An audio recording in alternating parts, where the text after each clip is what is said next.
The idea of doing global adjustments is whatever affects the entire image. So exposure is one such enhancement that you may or may not need to do. So let's do it now just in case you need to take an image and make it darker, or a dark image and make it lighter.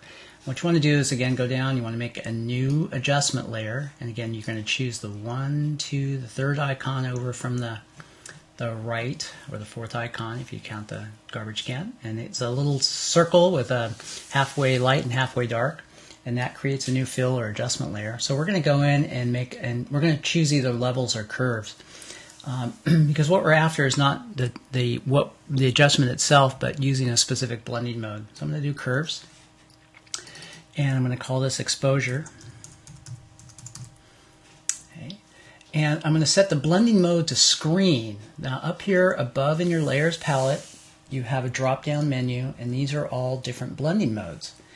And you can kind of set up so that all these will make things darker, and all these things will make things lighter, and then you have some different ones in here, and some different ones here, and then this is specifically for colors. So we're going to go in here and make it screen if we want to make it lighter, and then we can adjust that with the opacity slider, right, like so. And about 30% is one stop, somewhere around there.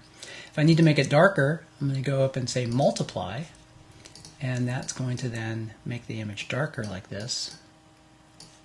And you can see, so I can make an adjustment like that. Now that's what you probably want to do first before you do your black and white point, if your exposure is really off, because again the brightness of the image is going to affect how the lights are and how the darks are, so you want to set that first. Okay, so my exposure is not too bad on this, so but I could leave it there. Let me go and maybe make this a little bit lighter. Okay, I don't really need that multiply. That multiply is not really doing well. Yeah, go in here and make this just a tad bit darker, just to do something. Okay, now what I'm going to do is set my black and white points. So to do that, we're going to make a new adjustment layer for threshold. Okay? And we don't need to worry about naming this because we're going to throw it away later. And it's going to make your image all black or white. Okay, so that's fine. And you want to first take that slider, it's in the middle, and slide it all the way to the right, the left. So you have the image that turns white, and maybe you have a few specks of black or just pure white, that's fine. And you want to then move that slider over to the right until you get some blacks that are filling in here like so, and you need a large enough sample that when you make the sample you're not going to select any white around it. And the sample, we're going to go to our eyedropper tool, which is 1, 2, 3, 4, 5, 6 one down, and we're going to use the color sampler tool, and we're going to go in and we're going to zoom really large here so we get a good solid black, and we're going to click on it and it makes a sample point there. And then we zoom out, Command minus, and we take that slider and move it all the way to the right, so it should be pure black now. And we move that over until we start getting enough white points that we can make a good selection from. So there's some good ones right.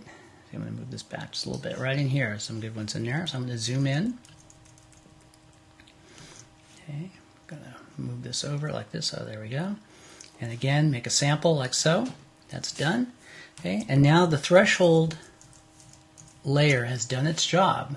So now we can throw it away. So I'm going to click on the icon, not the mask right here, but I'm going to click on the icon. I'm going to drag it in the garbage can, throw it away. Then I'm going to make a new adjustment layer for curves or levels. It doesn't make any difference because we're really after these eyedroppers here, but let me go curves. Okay, and I'm going to call this black white points. Oops, like so. And then I go and I click on the white eyedropper here, and I go in and click in the white area like so. And I take my black eyedropper and I find wherever my dark one was. And where did it go? I thought I just saw it there. Where is it? Did I miss it? Oh, there it is right in here. Okay, and I click on that. Okay, ooh boy, that made it really dark. Okay, now here's an issue. When you're making changes like this, especially when you see the curve set up like this, and you have your blending mode set to normal, it's going to shift everything, colors included. And we don't want to shift colors at this point. We just want to change the brightness of the image. So guess what? We're going to use a blending mode to help us select out just the brightness of this area and not shift in a hue or saturation or change the colors. So we're going to click on the drop down menu for blending modes, and we're going to change it to luminosity. And you can see what that does is that just shifts the light and darks but doesn't change the color. Okay, again, let me go back to normal so you can see it really shifted the colors in there, but luminosity takes it out. So your blending mode for black and white point should be set for luminosity like it is in here. Okay. Now that may or may not be what you want, okay? And you can always go in and tweak it a little bit in here. Okay. Or you can also set contrast by using curves, and let's look at that in the next screencast.